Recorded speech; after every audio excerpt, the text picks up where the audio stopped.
નમસ્કાર મિત્રો, આજે આપણે વાત કરવાના છીએ ગુજરાત સરકારની એક ખૂબ જ સરસ યોજના વિશે, જેનું નામ છે નમો સરસ્વતી યોજના.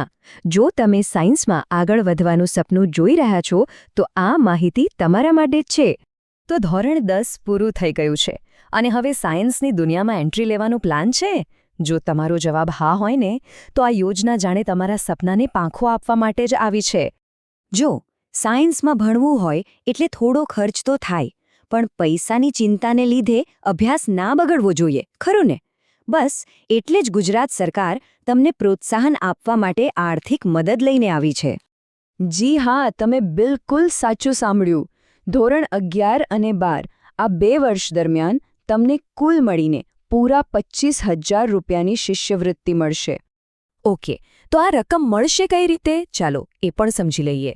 ધોરણ 11માં તમને મળશે 10,000 રૂપિયા અને એનાથી પણ વધુ જ્યારે તમે ધોરણ 12માં આવશો ત્યારે મળશે પૂરા 15,000 રૂપિયા.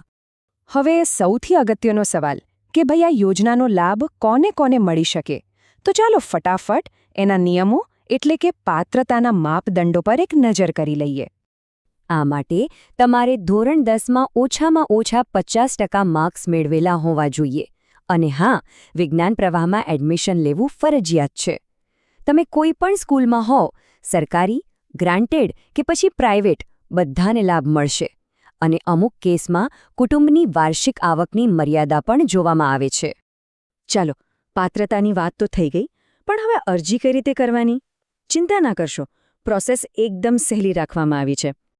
તમારે કંઈ ખાસ નથી કરવાનું. બસ તમારા જે જરૂરી ડોક્યુમેન્ટ્સ છે એ સ્કૂલમાં જમા કરાવી દેવાના.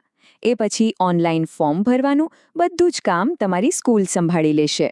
અને સૌથી સારી વાત એ છે કે સહાયની રકમ સીધી જ માતાના બેંક એકાઉન્ટમાં જમા થશે. અને હા, આટલી મહત્વની અને ઉપયોગી માહિતી આપણા સુધી પહોંચાડવા બદલ આપણે રાઠોડ મિતુલ સાહેબનો દિલથી આભાર માનવો રહ્યો. તેમના કારણે જ આ બધું સમજવું આટલું સરળ બન્યું. ભવિષ્યમાં પણ આવી જ ઉપયોગી યોજનાઓ અને શિક્ષણને લગતી નવી માહિતી સૌથી પહેલાં મેળવવા માટે આ ચેનલને સબસ્ક્રાઇબ કરવાનું બિલકુલ ના ભૂલતા.